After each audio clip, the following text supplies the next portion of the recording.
আপনি আমাকে ডেকেছেন শাহেনশাহ? আজ প্রথমবার ওনারা আমার পথ আটকানোর চেষ্টা করেছেন।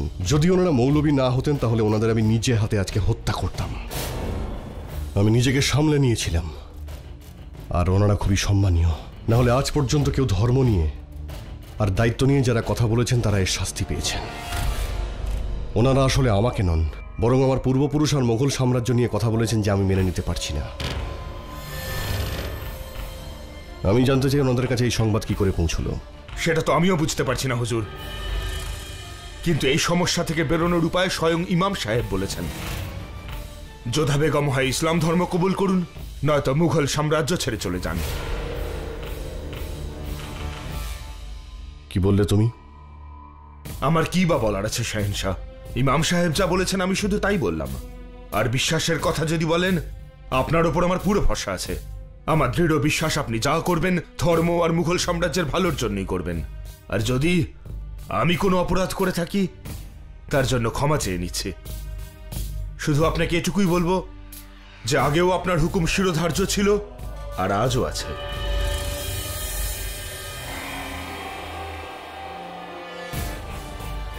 আজগা সাহেব, এই দুটো বিষয় আলাদা হলেও একে অপরের সঙ্গে সম্পর্কিত। ওনাদের ইচ্ছের কথা তো আমি জানলাম, কিন্তু আমি এটা জানতে চাই এই সংবাদ ওনাদের কাছে কি করে পৌঁছলো। আপনি খোঁজ নিয়ে দেখুন এই ষড়যন্ত্র কে করেছে। যেটা করেছে তার উদ্দেশ্য ভালো নয়, সে ষড়যন্ত্রকারী। যে কোনো উপায়ে আপনার সামনে তাকে হাজির করবই। এবার তো আমিও কিছু করিনি, আর আম্মি জানো এ ব্যাপারে কিছুই জানেন না। তাহলে জালালের এই নতুন শত্রু আবার কোথা থেকে এলো? আমের পর্যন্ত তো সবকিছু ঠিক ছিল মতি, কিন্তু এখানে আসতে আসতে জানি না কি হলো। আমাকে শাহেনশাহর সাথে এক রাত থাকতে হলো, আর এখন ধর্ম পরিবর্তন করতে হবে। আমি তো বুঝতেই পারছি না যে আমার সঙ্গে এসব কি হচ্ছে।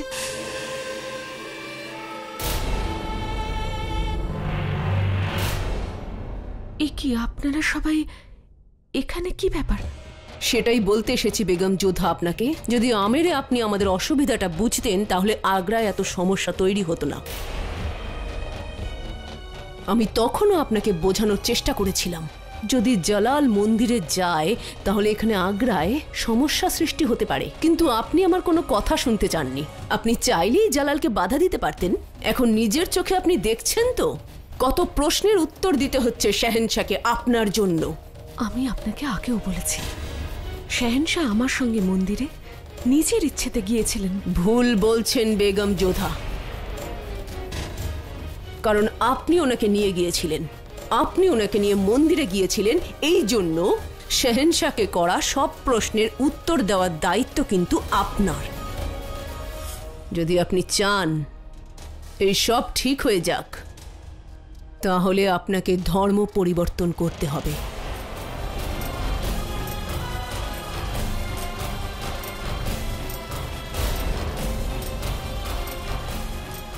কিন্তু কেন? আমি আপনাদের ধর্মকে সম্মান করি, কিন্তু আমি আমার ধর্মকেও সম্মান করি। অসাধারণ যোধা বেগম, আপনারা বলেন একরকম আর করেন একরকম। একদিকে নিকাশ সময় আপনারা কথা দেন যে শহরের সব বিষয়ে আপনারা পাশে থাকবেন, ওনার সব ইচ্ছে পূরণ করবেন। তাহলে শহরের ধর্ম কি আপনার ধর্ম নয়? সেটা আপন করে নেওয়া কি এমন ব্যাপার? আর এখন তো এটা আপনার কর্তব্য। আর যদি আপনার ধর্ম পরিবর্তনে সাম্রাজ্যে হওয়া বিদ্রোহ থেমে যেতে পারে, ওনার দিকে আঙুল তোলা বন্ধ হয়ে যায়, তাহলে আমার মনে হয় আপনার ধর্ম পরিবর্তন করা উচিত। আর শাহেনশাহ কি এমন করেননি আপনার জন্য আর আপনার পরিবারের জন্য? আপনি ওনার জন্য এটুকু করতেই পারেন যোধা বেগম। বা আদব, বা মুলায়সা, হুশিয়ার, নূরে তখ্ত বাদশাহ জালালউদ্দিন মোহাম্মদ প্রবেশ করছেন।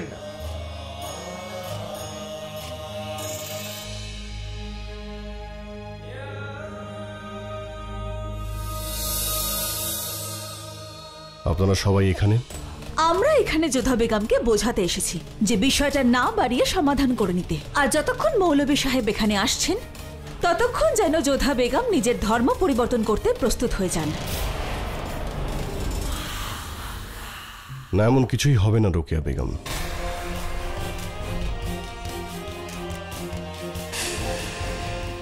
ওনার ধর্ম পরিবর্তন করা মানে আমার দেওয়া কথাকে অপমান করা।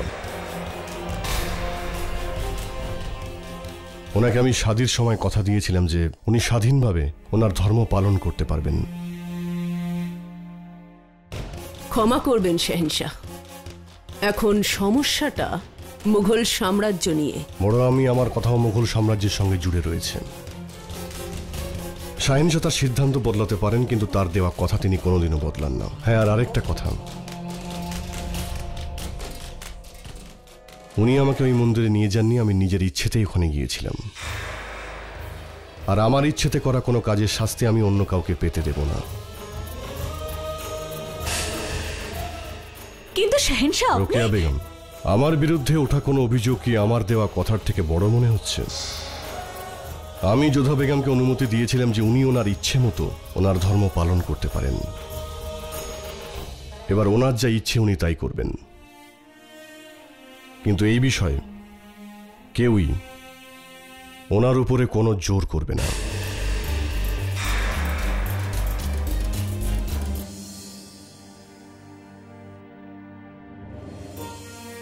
আমি আম্মি জানের সঙ্গে কথা বলতে চাই। উনি যা বলবেন আমি তাই করব।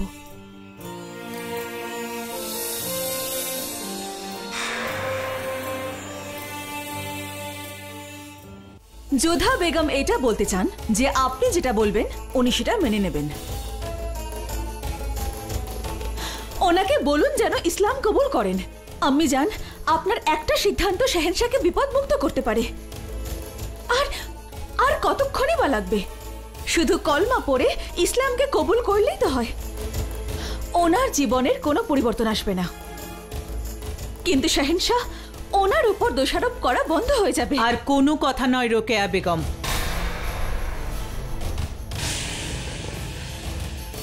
আমার ভালো লাগছে যে যোধা বেগম আমাকে এত সম্মান দিয়েছে। এত বড় একটা সিদ্ধান্ত ও আমাকে নিতে বলেছে। জানি আমার সিদ্ধান্তের গুরুত্ব ওর কাছে আছে, কিন্তু তার মানে এটা নয় যে আমি এই সম্মানের সুযোগ নেব। আমি যোধা বেগমকে ধর্ম বদলাতে কখনোই জোর করব না। শাহিনশাহর রাজনীতি সে জানে, কিন্তু এই পরিবারের অভিভাবক হওয়ার কারণে যোধা বেগম যদি তার ধর্ম পালন করেন তাহলে আমার কোনো অসুবিধে নেই।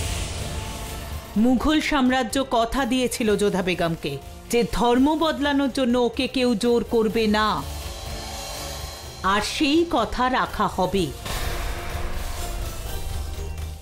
যোধা বেগমকে কেউ ধর্ম পরিবর্তন করতে জোর করবে না, এটা আমার সিদ্ধান্ত।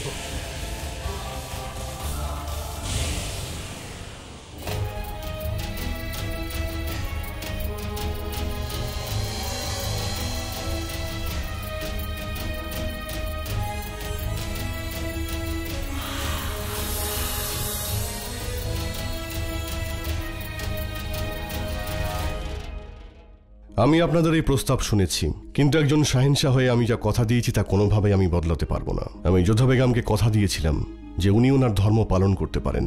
আমি জোর করে ওনাকে ইসলাম কবুল করাতে পারি না।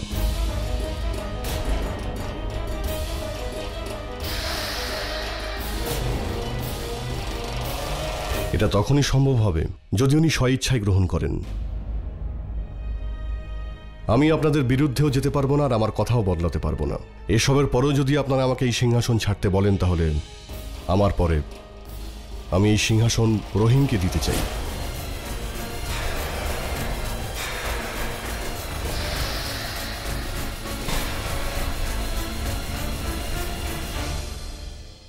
এ বিষয়ের সিদ্ধান্ত আমি আমার আম্মিজান মালিকায়ে আজমকে জানিয়ে দিয়েছি।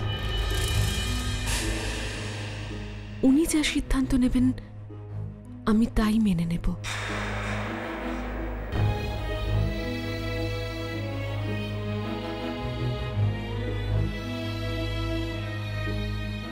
হামিদা বেগম তো কাল রাতে যোধা বেগমের পক্ষ নিয়ে নিয়েছেন। উনি যোধা বেগমকে ধর্ম পরিবর্তন করতে বাধ্য করবেন না। ধর্ম পরিবর্তনের সিদ্ধান্ত যোধা বেগম আমাকে সঁপেছিল, আর আমার সিদ্ধান্ত এই যে আমাদের পরিবারের যোধা বেগম ইসলাম কবুল করবে।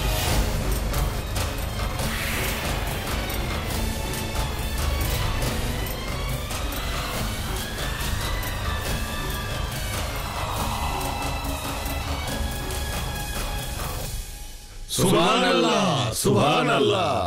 কি চাল দিলেন হামিদা বেগম! বাহ, কাল বেগম যোধার বিশ্বাস জয় করেছেন, আর আজ জালালের সিংহাসন। তাহলে আসুন শুভ কাজটা শুরু করা যাক।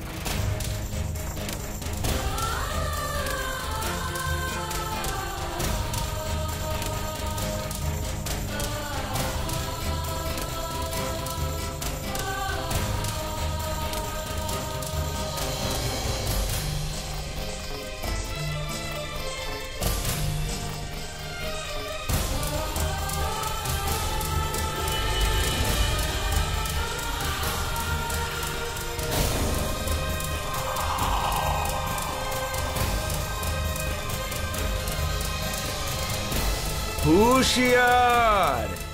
আজমের শরীফ থেকে শেখ মুবারক সভায় প্রবেশ করছেন।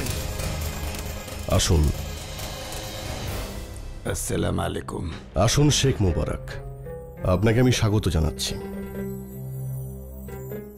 আসুন, আপনারই অপেক্ষা করছিলাম। এই পরিকল্পনা এখানে শেষ করা হোক।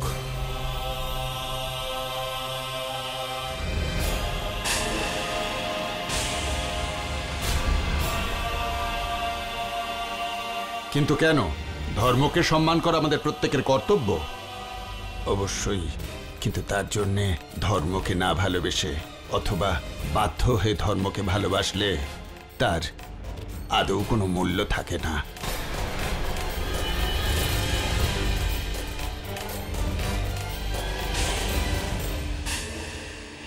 শেখ সাহেব আউলিয়া আলা স্বয়ং সেলিম চিস্তি শাহেনশাহ নামে একটি বার্তা পাঠিয়েছেন। জালাল, আজ সকালে উঠে কিছু আওয়াজ শুনি। আমার দৃষ্টি সেই মুহূর্তে আকাশের দিকে নিবদ্ধ হয়, আর আকাশে উড়ন্ত পাখিদের দেখে আমি অনুভব করি যে কত ভাগ্যবান এই পাখিরা। সমস্ত ধর্ম থেকে, সমস্ত বাধা থেকে ওরা মুক্ত, আর খোদার কত কাছের। আর খোদা, উনি যখন ওদের আওয়াজ বোঝেন, তো তার থেকে কালমার মন্ত্রের তফাৎ কোথায়? জালাল, আমার মনে হয় যে তোমার আজমের শরীফের মতো একটি ধর্মস্থান তৈরি করা উচিত, যেখানে ভালোবাসা শ্বাস নিতে পারবে, রাজনৈতিক আর ধর্মীয় বাধা কাটিয়ে। যেদিন তুমি ভালোবাসা বুঝতে পারবে, সেই দিন তুমি খোদার কৃপা পাবে। আশা করছি আমার কথা তুমি বুঝতে পারছো। আর এটা আমার কোনো স্বপ্ন নয়, এটা হলো সেই বার্তা যেটা ওপরওয়ালা আমায় দিয়েছেন, আর আমি সেটা তোমায় পৌঁছে দিলাম।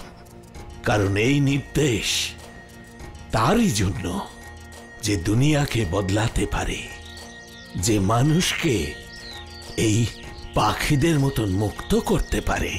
খোদা ভালোবাসার জিনিস, ভয়ের কারণ নয়। আমার মনে হয় না যে এই বার্তার পরেও আপনাদের শাহেনশাহকে সিংহাসনে বসাতে কোনো আপত্তি থাকবে।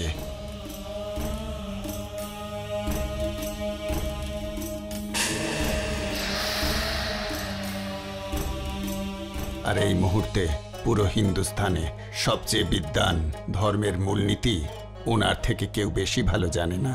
আর যখন ওনারই শাহেনশাহর সিদ্ধান্তের উপর পূর্ণ বিশ্বাস আছে, তখন শাহেনশাহকে নিয়ে প্রশ্ন করার আমি বা আপনারা কে বলুন তো?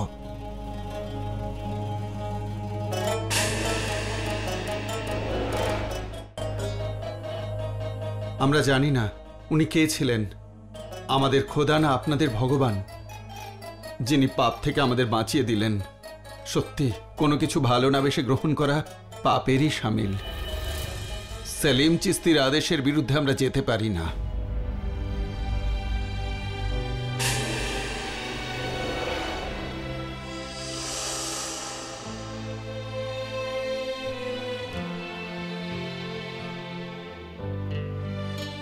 আমি জানতাম যে চিস্তি সাহেবের বার্তা আসছে, তাই জন্যই তোমার সিদ্ধান্তের বিরুদ্ধে হ্যাঁ বলেছিলাম যোধামা, যাতে এই আলোচনার জন্য কিছু সময় পাওয়া যায় আর এই সমস্যার সমাধান হয়। খুব ভালো হামিদা বেগম, যা ভেবেছিলাম তার থেকেও আপনি বেশি বুদ্ধি রাখেন। আপনার এই চাল আমি আগে কেন ধরতে পারলাম না? হে কৃষ্ণ, আমার তো প্রাণই বেরিয়ে গিয়েছিল যখন আম্মিজান বললেন আমায় ধর্ম পরিবর্তন করতে হবে। তখন সবার আগে আপনার উপর রাগ হয়েছিল যে এই মুহূর্তে আপনি আমার সঙ্গ কেন দিচ্ছেন না। কিন্তু যখন শেখ চিস্তির বার্তা পেলাম তখন আমি বুঝতে পারলাম যে আপনি তো সব জায়গায় যে কোনো রূপে আপনার যোদ্ধার সঙ্গে আছেন। ধন্যবাদ আপনাকে।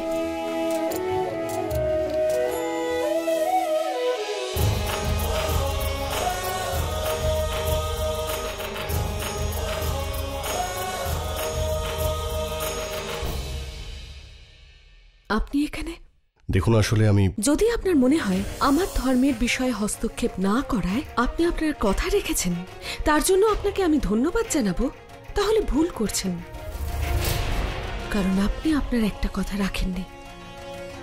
তাঁবুতে আপনি রাত্রে যা করেছেন, আপনি কি কাল রাতে আমার সাথে? যোধা বেগম, আপনি অসুস্থ ছিলেন, তাই বাধ্য হয়ে আমাকে এই কাজ করতে হয়েছে। সেটা আমি ভুলিনি। হ্যাঁ, মনে আছে আমার। সেই রাতে আমায় কালো কাপড় খুঁজতে খুব কষ্ট করতে হয়েছিল। কালো কাপড়? হ্যাঁ, আপনার শরীর ঠান্ডা হয়ে গিয়েছিল। খজাসেরা বলেছিলেন আপনার জ্ঞান ফেরানোর জন্য আপনার শরীর গরম রাখতে হবে, আর এই দায়িত্ব উনি আমার উপর দিয়ে গিয়েছিলেন। কিন্তু এই শহর আপনাকে কথা দিয়েছিল, সেই জন্য আমার কালো কাপড়ের কথা মাথায় আসে। যদি কালো কাপড় শরীরে জড়ানো হয় তাহলে তার শরীর গরম রাখে, আর আমি সেই জন্যেই কালো কাপড় দিয়ে আপনার শরীর ঢেকে দিই। তার মানে হলো সেদিন রাতে আপনি আমার সাথে? আমায় কিছু করার জন্য না দিনের আলোর প্রয়োজন হয় আর না রাতের। আর আমি আপনাকে কথা দিয়েছিলাম, একজন শাহেনশাহ তার কথা কোনোদিনও বদলান না, আর আপনি এর প্রমাণ নিশ্চয়ই অনেকবার পেয়েছেন। এই কথাটা আপনি আগে কেন বলেননি? কারণ আমি কিছু বলার আগেই আপনি অনেক কিছু ভেবে নিয়েছিলেন যোধা বেগম। এইসব কথা শুনে আপনার নিশ্চয়ই খুবই কষ্ট হয়েছে, তাই না? তাহলে এখন কেন বলছেন? কারণ সত্যিটা না শুনলে আপনি যে আরো কষ্ট পাবেন। একজন শাহেনশাহকে কেউ প্রশ্ন করতে পারে না, তাই ভাবলাম যে আপনাকে একটু শাস্তি দিই। কিন্তু আমার মনে হলো যে আপনি সত্যিটা না জেনে খুবই কষ্ট পাচ্ছেন, সেই জন্য সত্যিটা বলতে আমি আপনার কাছে এলাম। আমি এতটাও খারাপ নই যোধা বেগম যে নিজের বেগমকে আমি এতটা কষ্ট দেব।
আমি ঘোর সওয়ারির হাতে তোমার জন্য বার্তা পাঠিয়েছিলাম যে এখানে মৌলভী সাহেবরা তোমার বিরুদ্ধে হয়ে গেছেন। আচ্ছা,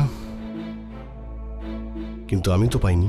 তুমি জানো না যে আমি কতটা চিন্তায় পড়ে গিয়েছিলাম। আমি শুনলাম নাকি হাওয়াইকে খেপিয়ে তুলে তোমাকে মারার চেষ্টা করা হয়েছিল। হাওয়াই আমার বিশ্বস্ত রোকেয়া, ওকে আমি সামলে নিয়েছি। দেখো, আমি তো সম্পূর্ণ সুস্থ। কোথায় সুস্থ তুমি? শুনলাম নাকি আমের থেকে ফেরার সময় একটা ঝড় এসেছিল যেটা তোমাকে আর যোধা বেগমকে উড়িয়ে নিয়ে গিয়েছিল। এই কথা তুমি জানলে কি করে? অনেকে ছিল সেখানে। কিন্তু এই ঘটনার ব্যাপারে তো কেউই জানে না।